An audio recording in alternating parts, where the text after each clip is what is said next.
Hello everyone. I once again welcome you all in our new series of engineering mechanics जिसके अंदर हमने पहले chapters के अंदर फोर्स सिस्टम पढ़ लिया है कि कौन कौन से टाइप के फोर्स होते हैं और कैसे कैसे फोर्स एक्ट करते हैं, कौन से फोर्स कहाँ पर एक्ट करते हैं तो उनको क्या कहा जाता है। देन फिर उसके अंदर हमने लास्ट क्लास में कंपोनेंट्स ऑफ फोर्सेस पढ़ा कि फोर्सेस अगर इंक्लाइंड है तो उसको कैसे रिजॉल्व करेंगे, कौन सी फोर्सेस हॉरिजॉन्टल है तो उसको अगर लेफ्ट जा रही है तो माइनस क्यू लेंगे, राइट जा रही है तो प्लस क्यू लेंगे, देन थीटा रिजल्टेंट हम सब कुछ निकाला है। तो आज हम उसके आगे बात करेंगे। जैसे कल हमने आर कैलकुलेट किया था कि आर क्या होता है बेटा, आर होता है कि जो आपका फोर्स सिस्टम है या आपको जो भी चीज बनाने के लिए दी गई है, लाइक कोई स्ट्रक्चर है या फिर कुछ और दिया हुआ है। जैसे फॉर एग्जांपल यहाँ पे आपको दो फोर्सेस दे दी हैं और कहा है कि इसको कैलकुलेट करिए। तो इसको एकदम सिंपली आप कैलकुलेट करोगे कि यहाँ पे फॉर एग्जांपल ये 30 हो गया, ये 20 हो गया, ये 10 हो गया, ये 12 हो गया। अब यहाँ पे सबमिशन एफ ऑफ एक्स नहीं है, लेकिन यहाँ पे summation of F of y लगेगा, तो उसके हिसाब से हम फिर control summation of F of x और एफ ऑफ वाई निकालेंगे। फिर उसके बाद में आर के अंदर हम वैल्यू पुट करते हैं under root of F X X square plus summation of F Y square का। देन हम थीटा से निकालते हैं tan inverse of summation of F of y upon summation of F of X. ये हमने कैसे निकाला था, ये मैंने कल आपको बताया कि थीटा हम लेते हैं, थीटा की वैल्यू क्या रहती है, टेन थीटा क्या होता है, टेन थीटा होता है अपोजिट अपॉन एडजेसेंट। तो उस वे से हम एफ ऑफ वाई अपोजिट रहेगा, एफ ऑफ एक्स एडजेसेंट रहेगा, तो टेन इनवर्स अपना बनता है F of Y upon F of X. इसके बाद में हम इसमें लगाते हैं बेटा वेरिग्नन्स थ्योरम। तो वेरिग्नन्स थ्योरम क्या कहता है कि वेरिग्नन्स थ्योरम कहता है कि summation of moment of all forces at any point is equals to, जो हमने आर निकाला है मतलब रिजल्टेंट के ऑल फोर्सेस का जो रिजल्टेंट एक सिंगल पॉइंट है वो इनटू एक्स। एक्स मतलब ये एक्स वो डिस्टेंस है जो हमें ये बताता है कि अगर हमारा फंक्शन फॉर एग्जांपल अगर मैंने moment F of Y calculate किया और मेरा रिजल्टेंट आ गया ओवरऑल फोर्सेस का 35, तो वो 35 कितने डिस्टेंस पे एक्ट करेगा, मतलब पूरे फोर्सेस का, जैसे चार फोर्सेस है तो उन चारों को हमने एक में कन्वर्ट कर लिया। अब वो एक फोर्स कहां एक्ट करेगा, वो जो डिस्टेंस रहेगा वो रहेगा हमारा एक्स। तो कभी भी याद रखना बच्चों कि हमें एक्स डायरेक्टली नहीं मिलता है, तो उसके लिए हम क्या करेंगे, हमने पहले सबमिशन एफ एक्स निकाला, सबमिशन एफ वाई निकाला, फिर रिजल्टेंट निकाल लिया, फिर थीटा निकाल लिया। थीटा के बाद में हम निकालते हैं summation of moment of all forces at any point is equals to 0।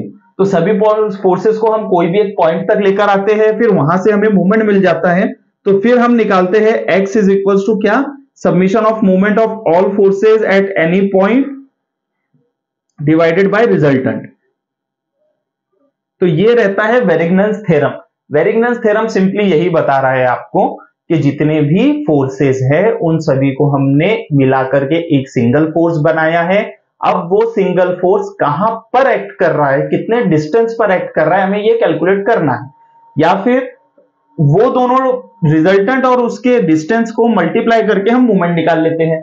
ये एकदम सिंपल कॉन्सेप्ट है। तो ये खास करके हाँ, इसमें एक चीज याद रखना बच्चा कि वेरिग्नन्स थ्योरम जो है ये non concurrent coplanar force system में ही यूज होगा। ये कभी भी कॉन्करेंट कोप्लेनर फोर्स सिस्टम में यूज नहीं होने वाला। Non concurrent coplanar force system, non concurrent force system क्या होता है, ऐसा सिस्टम जहां से पूरी की पूरी फोर्सेस एक ही डायरेक्शन में पास ना हो, लाइक इनवर्ड ना हो या आउटवर्ड ना हो, ऐसे सिस्टम को कहा जाता है non collinear coplanar force system. ठीक है, तो सर अब एक सवाल उठता है कि फिर अगर ये वेरिग्नन्स थ्योरम इनके लिए अप्लाई होता है तो फिर उसके बाद में हमारा जो नेक्स्ट सिस्टम है किसी कोप्लेनर फोर्स सिस्टम या concurrent coplanar non parallel force system, इसके लिए क्या यूज होता है, तो इसके लिए यूज होता है बेटा लेमिस थ्योरम। लेमिस थ्योरम क्या बोलता है कि लेमिस थ्योरम स्पेशली यूज होता है कि कोई भी तीन कोप्लेनर कॉन्करेंट फोर्स सिस्टम है, अगर तीन फोर्स सिस्टम मतलब कि एक पॉइंट से कोई भी तीन फोर्सेस आउटवर्ड जा रही है, तो ऐसे टाइम पर यूज होता है लेमिस थ्योरम। अब इसमें ये क्या कहता है, यहां पे ये फोर्सेस है तो इनका कुछ मैग्नीट्यूड रहेगा F1, F2, F3। इसके बाद में ये एंगल्स हमें पता होते हैं, फॉर एग्जांपल ये हो गया हमारा बीटा, ये हो गया हमारा अल्फा और ये हो गया हमारा थीटा। लेमिस थ्योरम सिंपली क्या बोलता है कि फोर्स के अपोजिट साइड में जो एंगल है उसको साइन के तौर पे हमें यूज करना है। फोर्सेस सिंपल साइन के प्रोपोर्शनल होती है, उसका ये बोलना रहता है। अब साइन के प्रोपोर्शन कैसे होगी, तो सिंपल लेमिस थ्योरम इस फॉर्मूले में क्या बताता है, इससे फॉर्मूले से क्या बनता है F1 अपॉन, अब जो F1 की फोर्स है उसके अपोजिट वाला एंगल ये क्या है अल्फा, तो अल्फा के साथ हमें लगा देना है sine of alpha is equals to F2 का है ये रहा, तो F2 ऊपर आ जाएगा। अब इसके साथ क्या आ जाएगा, इसके साथ आ जाएगा साइन ऑफ बीटा। अब क्या निकालना है हमें F3, अब F3 के अपोजिट में क्या है, F3 के अपोजिट में है साइन ऑफ थीटा। तो ये हो गया हमारा लेमिस थ्योरम। अब ये प्रॉब्लम्स हम कहां पर फेस करेंगे, ये स्पेशली आता है हमारा इक्विलिब्रियम साइड में, जब भी हमें कोई पॉइंट्स का इक्विलिब्रियम निकालना है, या फिर बोर्ड अगर दो तरफ से लटका हुआ है, स्ट्रिंग्स के प्रॉब्लम हो गए, पुलिस के प्रॉब्लम हो गए, ऐसे टाइम पे जहां पर आपको तीन फोर्सेस मिल गई है और तीन एंगल्स मिल गए हैं, तो ऐसे टाइम पर आप लेमिस थ्योरम यूज करोगे। लेमिस थ्योरम क्या है, simple F1 upon sine alpha, F2 upon sine beta, F3 upon sine theta. ये क्या है कि जो फोर्सेस हैं जहां से आ रही है उसके अपोजिट साइड का एंगल आपको लेना है, फोर्सेस अपॉन अपोजिट साइड का एंगल, खत्म।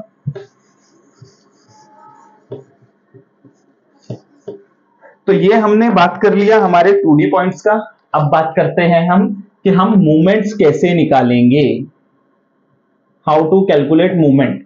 तो मूवमेंट का बेटा एक पॉइंट हमेशा याद रखना, मूवमेंट होता है फोर्स इनटू परपेंडिकुलर डिस्टेंस। अब ये फोर्स इनटू परपेंडिकुलर डिस्टेंस मतलब क्या, कि मतलब कोई भी फोर्स जो है वो परपेंडिकुलर डिस्टेंस में मूव होंगी इन द सेंस ऐसा है बेटा कि फोर्स जो है वो अपोजिट, मतलब फोर्स जो है वो रोटेट होगी तो रोटेट हमारे घड़ी के कांटों समान होगी, क्या तो क्लॉकवाइज होगी क्या तो एंटी क्लॉकवाइज होगी। अब जैसे फॉर एग्जांपल हम एक फोर्स लेते हैं, जैसे ये हमारा F1 है और ये यहां से यहां तक का डिस्टेंस है x एक पॉइंट पे। अब क्या करते हैं, हम निकालते हैं summation of moment of all forces at point A is equals to 0, क्योंकि इक्विलिब्रियम की कंडीशन है Fx is equals to 0, Fy is equals to 0 and सब मूवमेंट इज इक्वल्स टू 0। अब देखिए, अब हमें कहां लेना है मूवमेंट, हमें मूवमेंट लेना है A पे। अब मैंने क्या कहा है, मूवमेंट क्या होता है, फोर्स इनटू परपेंडिकुलर डिस्टेंस। अब हमारा फोर्स वर्टिकल है तो परपेंडिकुलर डिस्टेंस हमेशा हॉरिजॉन्टल होगा, सेम वैसे ही अगर हमारा फोर्स हॉरिजॉन्टल है तो उसका परपेंडिकुलर डिस्टेंस वर्टिकल होगा। तो लेट्स सी, अब देखते हैं। अब देखिए F1 हमारा वर्टिकल डिस्टेंस और x हमारा हॉरिजॉन्टल डिस्टेंस, तो फोर्स का परपेंडिकुलर डिस्टेंस हमें मिल गया x, तो हम क्या करते हैं F1 इंटू x। अब ये तो हमारा मूवमेंट हो गया कि हमने मूवमेंट निकाल लिया। अब मूवमेंट से ज्यादा इंपॉर्टेंट है उसका साइन और उसका डायरेक्शन। अब मेरे को एक बात बताओ बच्चा कि ये जो फोर्स है ये यहां तक आ रहा है तो ये कुछ तो भी इस तरह मूवमेंट करके आएगा, ये इस तरह मूवमेंट करके नहीं आ सकता, that was a wrong theory. हम यही देखेंगे कि जो डायरेक्शन में है ये उसी डायरेक्शन से ए तक आएगा। अब ए तक आ रहा है तो ये कैसे क्लॉकवाइज आ रहा है या एंटी क्लॉकवाइज आ रहा है। अब यहाँ पे देखो, हम ये दो सोच लेते, 10 हो गया, 11 बज गए, ये 12, ये 1, ये 2 और ये 3, मतलब ये कैसा जा रहा है, ट्रेवल कर रहा है क्लॉकवाइज कर रहा है, मतलब इसके आगे प्लस आ जाएगा। अब फॉर एग्जांपल अगर यही चीज हमारा फोर्स कुछ इस तरह रहता, ठीक है, अब अगर हमारा फोर्स इस तरह रहता तो हमारा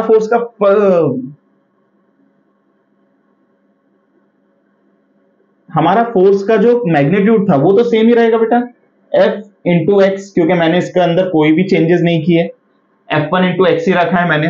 बट यहां पे अब क्या हो गया, अब हमारा जो क्लॉकवाइज अब जो हमारा मूवमेंट है फोर्स का, अब फोर्स इस तरह नहीं जा सकता, फोर्स का डायरेक्शन कहां है, डाउनवर्ड, मतलब वो ऐसे ही घूम के ए तक आएगा, ऐसे ही घूम के आ रहा है, मतलब ये 9 8 7 6 5 4, ठीक है। अब क्या हो गया, अब ये इस तरफ से घूम के आ रहा है, मतलब हमारे घड़ी के कांटे कैसे घूमते हैं बेटा, 9 10 11 12, बट यहाँ पे कैसा जा रहा है 9 8 7, तो इसका मतलब ये एंटी क्लॉकवाइज हो गया। एंटी क्लॉकवाइज मतलब यहाँ पे हम उसको यूज करते हैं एज अ नेगेटिव साइन। तो यहां तक आज हमने सीख लिया कि मूवमेंट कैसे होता है और बाकी चीजें कैसे होती हैं। अब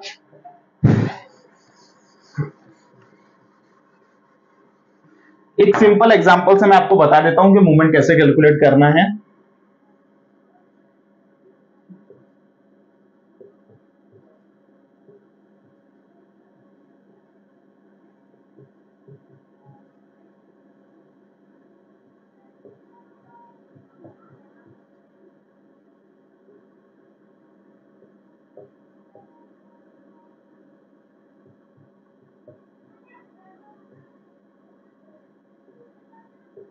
अब बेटा मैंने आपको ये तो बता दिया कि मूवमेंट जो है वो फोर्स इनटू परपेंडिकुलर डिस्टेंस होता है, लेकिन मूवमेंट के अंदर एक चीज ध्यान में रखना कि मूवमेंट का एक बहुत इंपॉर्टेंट रूल है।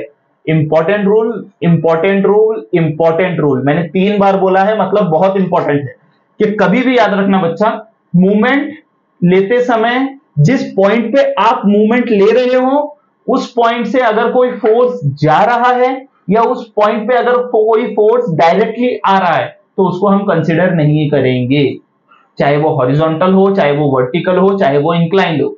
हम कभी भी ऐसे फोर्सेस कंसीडर नहीं करते, वो फोर्सेस ऑटोमेटिकली जीरो हो जाता है। अब वो जीरो कैसे होता है, लेट्स सी, मैं बताता हूं। अब जैसे फॉर एग्जांपल मैंने मूवमेंट ले लिया, moment of all forces at point A is equals to 0। अब क्या हुआ, चलिए अब फोर्सेस का चालू करते हैं, हम राइट साइड से चालू करते हैं। तो 5 इंटू 3 और 4 हो गया 7 और 2 9, तो 5 इंटू 9, ठीक है। अब ये फोर्स कैसे आ रही है, ये फोर्स आ रही है बेटा क्लॉकवाइज, सही है। 4 5 6 7 8 9 10, तो ये हो गया हमारा पॉजिटिव। अब नेक्स्ट कौन सा है, नेक्स्ट है हमारा 10 किलो न्यूटन का फोर्स। डिस्टेंस कितना है, डिस्टेंस हो गया 4 और 2 6, क्योंकि 10 इंटू 6 करते हैं, क्योंकि मैंने मूवमेंट कहां लिया है बेटा, मैंने मूवमेंट लिया है ए पे, तो मेक श्योर करना है कि पूरा डिस्टेंस लेना है। कई बार क्या होता है, हम डिस्टेंस में इतने गड़बड़ी में रहते हैं कि हम डायरेक्ट 5 इंटू 3 लिख लेते हैं, जबकि हम यहाँ पे मूवमेंट को ए के रिस्पेक्ट में ले रहे हैं। ओके, अब क्या बोला मैंने, 10 इंटू 6, अब ये कैसे जा रहा है, ये एंटी क्लॉकवाइज होते हुए जा रहा है, ये 1 12 11 10 ऐसे, तो ये हो जाएगा हमारा माइनस। अब 5 में चलते हैं, तो 5 इंटू 2 सिंपल है, और ये काय में आएगा बेटा, ये आएगा हमारा प्लस में, क्योंकि ये क्लॉकवाइज डायरेक्शन में जा रहा है, तो चलिए इसको भी प्लस में ले लेते हैं। अब लास्ट फोर्स क्या है हमारी, 10। अब 10 किलो न्यूटन, अब एक बात देखो बेटा, 10 किलो न्यूटन एग्जैक्टली हमारे ए पॉइंट पे आ रही है, मतलब इसका कोई परपेंडिकुलर डिस्टेंस है, इसका कोई भी परपेंडिकुलर डिस्टेंस नहीं है। इस वजह से ये वाली फोर्स का अगर आप रिजोल्यूशन करना चाहो कर सकते हो, कोई ऑब्जेक्शन नहीं है, लेकिन बात ऐसी हो जाएगी कि हमारा फोर्स तो हमें पता है, उसका परपेंडिकुलर डिस्टेंस क्या होगा, उसका परपेंडिकुलर डिस्टेंस हो जाएगा 0। मतलब कोई भी फोर्स इस फोर्स के मतलब कोई भी डिस्टेंस नहीं रहेगा, तो यहां पे कोई भी मूवमेंट क्रिएट नहीं होगा। अब फॉर एग्जांपल अगर वही यहां पे कोई हॉरिजॉन्टल फोर्सेस रहती तो भी वो कंसिडर में नहीं आती। क्यों नहीं आती, क्योंकि हमारे ए पॉइंट पे अगर हम मूवमेंट ले रहे हैं तो ये फोर्स सीधा इस पे आ रही है, लेकिन इसका परपेंडिकुलर कोई डिस्टेंस नहीं है। हाँ, अगर मे भी अगर यहाँ पे कोई पॉइंट है और मैं यहां से फोर्स लेकर जा रहा हूं और यहाँ पे मुझे डिस्टेंस दिया है 4, तो डेफिनेटली यहाँ पे ये फोर्स परपेंडिकुलर डिस्टेंस से मल्टीप्लाई होकर आंसर आ जाएगा। बट यहाँ पे ऐसा कुछ भी नहीं है। तो कभी भी याद रखना, जो भी पॉइंट पे आप मूवमेंट ले रहे हो वहां से कोई फोर्स आ रही है या वहां से कोई फोर्स जा रही है, तो वो कभी भी हमारे कैलकुलेशन में नहीं आएगी। अब सिंपली कैलकुलेट करते हैं, ये तो 0 हो गया हमारा, इसके आगे कुछ नहीं। 5 9 हो जाएगा 45, प्लस में माइनस 10 6 60, प्लस 5 2 10, तो ये हो गया हमारा 55। हमारा रिजल्ट आ रहा है -5 किलो न्यूटन तो पर metre, sorry -5 kilo newton metre into metre. तो ये इस तरह से हम निकालेंगे हमारा मूवमेंट। अब नेक्स्ट क्लास में हम 3D मॉडल से पहले 2D के पूरे न्यूमेरिकल सॉल्व करेंगे। तो थैंक यू सो मच, मिलते हैं हम नेक्स्ट क्लास में। सी यू, बाय बाय।